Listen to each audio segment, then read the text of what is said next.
the founder and CEO of Spartan, which is the world's leading endurance sports brand.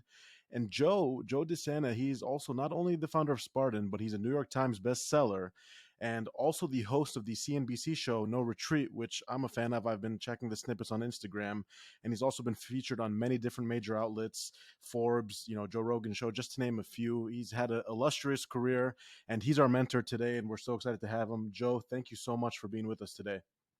Thank you. I need a mentor.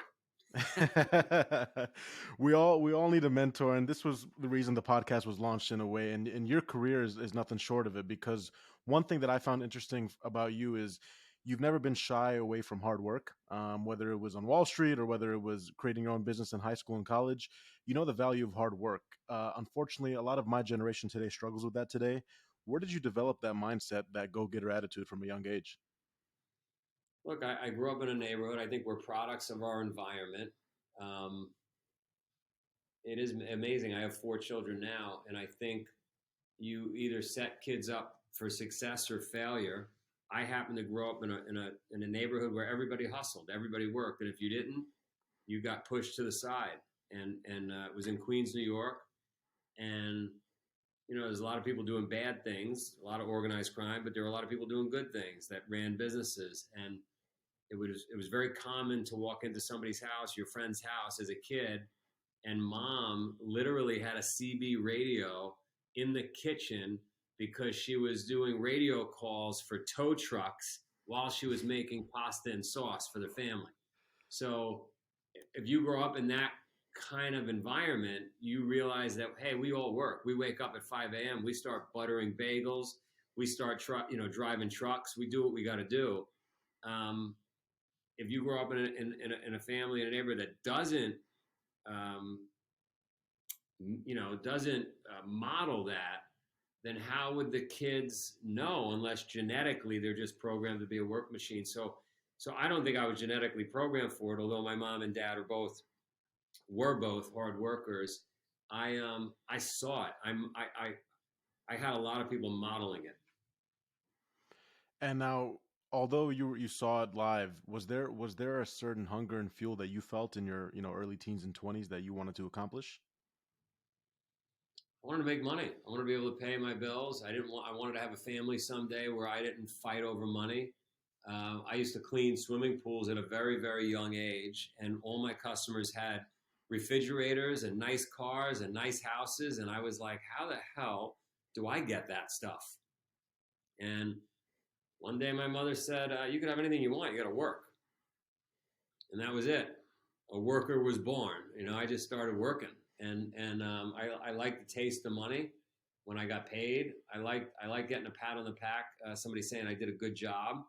Um, yeah, and that was it. That started a lot of momentum for me. Now, one thing that's amazing about you is you always kind of preach this sense of, you got to go get it, right? You're going to fail, you're going to go through it. And Spartan, look at that, what you have to do to accomplish, in those races as well. Did you ever feel, because we struggle with this, a lot of us Gen Zs, did you ever feel a little bit of sense of entitlement? Like when you were even cleaning pools, was it like, oh, how come he has money, but I don't? Or you never had that at all? I never had that. My brain, as I answer the question, I'm thinking, Hmm. my brain always went to, how do I get that? What do I have to do? What is he or she doing that I'm not doing? If they got it, I could get it. But I never thought I should have it. Um, I grew up, I think, in a family that they were very big believers in like meritocracy, like you had to earn it. Um, and if you didn't want to work, I don't want to feel any sorrow or pity for you because you're not working. So whether that was right or wrong, whether that's politically correct or not, that's the model um, I followed is go get after it or don't get it. Yeah, and look, it's a testament to what you've accomplished today, and what you continue to accomplish every single year. It's quite amazing. So, what was that college process like for you? Like, where'd you go to school, and what did that look like? I had no intention of going to college. I didn't know anything about it. Nobody modeled that for me. Nobody showed me. Here are the different colleges. Let's go on a college tour. Nobody in my family had ever gone to college. Nobody from the neighborhood was going to college. Um, my parents got divorced. My mother moved us to Ithaca, New York, and it turns out Cornell University is located in Ithaca, New York. So I was graduating high school, and I was on my way back to the neighborhood in Queens to go live with my dad. And my friend, whose father was a professor at Cornell, literally 3 months before graduation said, "Hey, do you want to go to Cornell?" And I said, how the hell would we go to Cornell? And he said, well, my dad is a professor in the hotel school and he can get us in. All we got to do is go interview. So I said, all right, you got a guy. Let's go interview with this guy. So I got a suit and I went and interviewed, and the interview went really well, but neither of us got accepted. So it didn't work. But now I was intrigued. Now this college thing I was interested in. So I found out that we could go to college, we'd go to Cornell and not be matriculated, not earn any credits, but we could take some classes. And if we did well, there was a chance they would let us in. So that summer I buckled down. I went to St. John's University in Queens. I learned how to study. I went back to Cornell, worked my butt off that first semester, got 2 A's and a B, which, like, you might as well have considered me working for NASA to get 2 A's and a B in school at that point. And I reapplied and I didn't get accepted. And so now I was even more interested. And so I did it again and I didn't get accepted. By then my friend had quit. He went out to University of Las Vegas and he decided to pack it in, his dad was a professor at Cornell. I continued on my path, and on the fourth semester, where I was falling way behind because I wasn't taking the credits legitimately like everybody else was, and I was starting to lose steam and focus, and maybe this wasn't for me, and I was going to go back to the neighborhood. And my mom, like any mom who doesn't want to lose their kid who's about to move away for good, she said, "Look, I teach yoga." My mom was a yoga teacher. "I teach yoga to this Professor Anita Racine at Cornell, who's willing to meet with you. Can you meet her?" And I was like, "Oh, here we go again. I've already done this 4 semesters in a row. My mom doesn't know anybody. This is some yoga lady." And I had lunch with Professor Anita, and I sat down with her, and she said, "Oh, I was looking at your transcripts. I know your mom. It looks like you're doing well." She said, "Do you like textiles?" And I said, "I don't really know what a textile is." And she said, because we have 92 women in the department studying textiles, and we have no men, and we're looking for some diversity. And I said, "Oh, I love textiles." And so she got me in, and I studied textiles for the remainder of my my semesters, and I graduated with 92 women. And I could tell you to this day, by watching a movie, what era a movie is based on women's Wow. hemlines in the movie, because what I studied. But if I had to do it, I would do it all over again. I owe my life to Professor Anita Racine, and I was incredibly fortunate. I graduated on time. But when you hear that story, you think back to what the magic dust was. It was I just worked hard. And I never take no for an answer. And it goes to show you that success isn't necessarily linear either, right? Like, you had to go through so many different paths to get to where you did. That's right. Now, I read that you started your own trading firm on Wall Street. Like, how did that come about? You went from what you're just talking about now to ending up on Wall Street. How did that, like, what was that? I met a guy at Cornell who managed money for a large pension fund, and he took me under his wing. He was Italian. I came from an Italian neighborhood. I was smart enough to go bring him a bottle of Sambuca and earn favor from him. And we became buddies. And he kept pushing me to go to Wall Street upon graduation, which I had no interest in. I didn't know anything about it. And he kept pushing me. And 4 years later, he called me every month at the beginning of the month. Every month he called me, and he said, "You got to go to Wall Street." And I said, "Al, stop calling you. I like talking to you, but I'm not going to Wall Street. I got a great business in Queens. I'm cleaning swimming pools. All my customers are organized crime. I'm the toughest guy around. This is great. And he ultimately convinced me to buy a stock. That stock made a bunch of money in a 24-hour period. I said, man, this guy is right. I'm going to Wall Street. Cleaning pools is for the pool boy, and I'm not. I'm no longer the pool boy. I'm going to Wall Street. So I got a job on Wall Street. I learned the business, and then I started my own firm. And then what was that like when you had your own trading firm? Like how long did you keep that for? I ran that business from 95, 97 to about 2010. Wow. I sold it in 2005, but I stayed on as part of an earnout. And and then I bought a farm in Vermont, married my wife, had a bunch of children, bought some goats and some cows and chickens, and said while we were on the farm, I said, "Oh, you know, we should put on races." And so then the race business was born. What's crazy is as I'm looking at this trend of what you've accomplished, like even if you look at something like a trading firm, stocks, as you know, is one of the most ruthless businesses ever, right? You could be down 50%. You look at even something like Facebook down 50, 60%. But you maintain the sense of discipline, whether it's been fitness or a trading firm or cleaning swimming pools, this like grit and attitude of just no, I'm not going to take no for an answer continues to make you win. And a lot of us struggle with Gen Zs though, with the fact that we think that people are either A, lucky, or two, after a few no's, we just want to give up.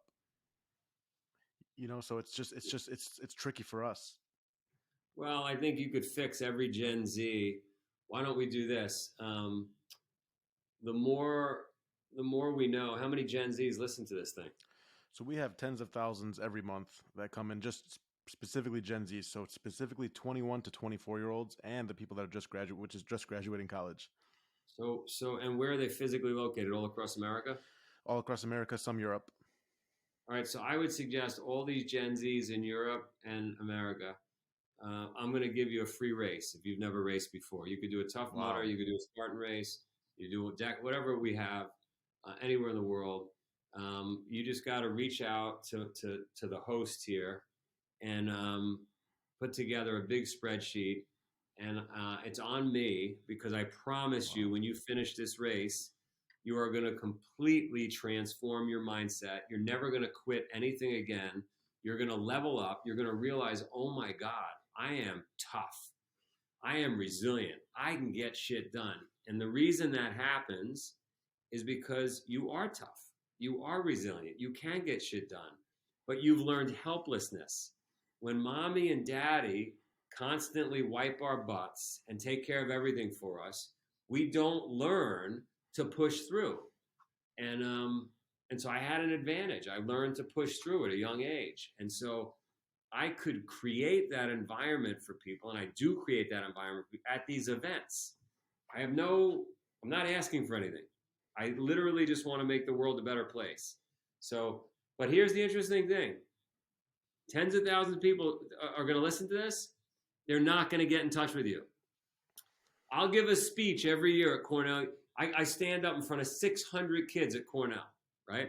And I'm like, hey, I'm going to help all of you. Just come down. I'll give you my email. And of the 600, 30 raise their hand. Yeah, I'm in, Mr. DeSena. Come down. 30, right? So 5%. 5% come down, and of the 5%, 3%, a small percentage of them even get in touch with me. Of the ones that get in touch with me, a small percentage of them even follow up. So I'm telling you, I have the solution. I have the solution to level up your life and make you a go-getter badass. It's on me. There's no cost. Reach out to this host. Like, if you don't do it, you should just stay on your couch eating Doritos and watching Netflix. I don't know what to tell you. I mean, Joe and I didn't even have a conversation before this. So for him to offer that about it's remarkable. So you really have to take advantage of it, and you can just DM me the way you guys always DM me and take advantage of that, because that is amazing. Which leads me, Joe, thanks so much, and it leads me into the next point about We're gonna make a Spartan. code. We're gonna make a code for you, Gen Z. Gen Z and no Netflix on the couch. You guys got to actually come do this and kick butt. So now this next part, which is Spartan, which is what we're talking about here. You said it on the CNBC show that you host, which is 90% of businesses fail, right? And that was a statistic that I saw. How did you come out and launch one of the world's greatest fitness brands companies when the statistic is against you? I mean, I'm still fighting for my life here as a business. I think every business is always fighting for its life. It can never get complacent. Certainly, if you've accumulated 300 $400 billion in cash like Apple has, it becomes a little easier.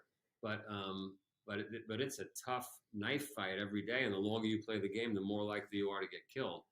Um, it's been a miracle that we've survived as a business. But it's just you've got to be a monomaniac on a mission every day, and you've got to be willing to pivot. Which I'm human, so I have a tough time pivoting like everybody else. You've got to be willing to, as they say, shoot puppies, which is a tough thing to do.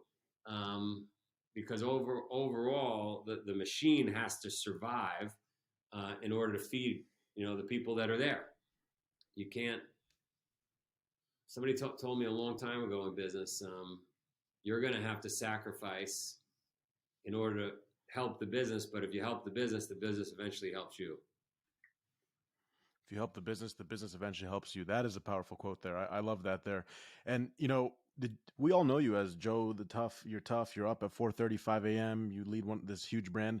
But did you ever have any personal moments within Spartan? Like you mentioned, shit gets tough. Did you ever have personal moments where you thought you want to throw in the towel? Every fucking day. What are you talking about? Every day. I freaking love Every that. day I want to quit. Yesterday, the day before, every day. Just like And but everybody else. It'd be so, you know how easy it is to just go get a job? Get my paycheck every week? Leave at 5 o'clock? It's but that lonely at the DNA top. that you have, and that DNA that you have, it's that's so powerful to share because not everyone is built for that DNA. And entrepreneurship on Instagram is glamorized. I'm sure you've seen it. Everyone thinks it's dope with the private jets. What about the fact that someone's paychecks is on you? You know how many people I've seen at the top of a ski lift without skis on, taking pictures, making it look like they're skiing? Come on, all that stuff is for show. For show. I don't even That's know it. if it's the real Yeah. private jet. It's probably photoshopped. It could be. Look, lots of my friends have access to private jets. I could go snap some pictures too. Look at Joe; he's on a private jet every day. And that's what I love about you, Joe. You just keep it so real, and even on your show on CNBC, everywhere you're at, you never make it seem like this is easy. Like there's a toughness to it. Now, what advice can you give us 20, 21 year olds that are just graduating college that are battling between being like you and launching a business versus going and getting a job? What how do you go navigate that? First of all, let's say you're 2021 and you want to get after it, and you get in touch with a guy like me, and there's a million guys like me that are running a business, and it's in an industry you like. Imagine sending me an email. Let's say you sent me an email today, and you said, "Hey, Mr. Sena, I'm 21 years old. I just got out of college. I understand you're in Orlando, Florida now. I'd love to come. I'm pretty good at this, that. Here's my superpower. I'm willing to come work for free." You know what my answer would be? When can you be here? And if you're good and you hustle and you get after it and you're the first one in and the last one to leave, guess what's going to happen? You're going to start getting paid. And if you're better and you're the last one to leave and the first one to arrive every day, guess what's going to happen? You're going to be running a division. And if you're good, guess what's going to happen? I'm going to hand you the keys one day. I'm going to say, you're now CEO. It's that simple. But a lot of people don't have that grit, right? The same thing you No, said when you nobody go to the wants universities. to. Listen, don't blame yourself that you don't want to do the work. A human being and its brain are specifically designed to avoid discomfort at all costs. We have been alive on the planet this long because our brains say, "Oh, don't do that. Don't expend all that energy. The brain requires too much energy. Don't go there. It's cold. Don't go there. It's hot. Don't fall off that cliff." We are the number one motivator for a human being is the avoidance of discomfort. So of course you don't want to be uncomfortable. That's scary to send a CEO an email. Oh, not going to get paid. Why the hell would I do that? because Joe sees 500. Did I lose you? No, I'm here. I'm here. Because Joe sees 500 resumes a day, and the one that talks like that is the one that we look at. And that, like I said, the fact that a lot of people aren't willing to do that, but they should be, and you just said it live on this call, right? Like it's tough, and that's one of the reasons we have this podcast, to help these Gen Zs to push towards that. Now, aside from just the natural uncomfort and fear, what about support system? How important is it to have the support of your spouse or your family or your friends? Because a lot of that, there's going to be negativity and hate from people saying, "Oh, Joe, you can't do that, man. You can't be on a show. You can't do that." Listen, whether you have support or not, of course, with support, with community, it becomes much easier. If you are every Friday night hanging out with your friends, burping and drinking beer and watching sports, that's what you're going to be doing in 25 years. However, if you surround yourself with a bunch of people that are getting after it, they're going to help level you up. They're going to hold you to a standard. So surround yourself with great people, people that are getting after it. You're going to be elevated. They're going to be elevated. Don't waste time doing stuff that's not moving the needle, and get it done no matter what. Listen, I love that. Use the word critic. If people are like mad at you, just say, "Hey, those people are they're very critical of me." No big deal. Even Elon Musk has lots of people critical of him, but he doesn't let it get in the way. My battery is going to die. I'm down to 4%. So when it dies, the show is over. Yeah, well, look, and you're that's how you live your life. You're ready to roll with it. I'll go here towards the conclusion, because I love that you said that. Now, what about something like failing? When you fail, what does your mindset look like? Because I think we could get a lot of value from that. When you fail, when you lose money, when you lose an employee, whatever it is, how do you bounce back?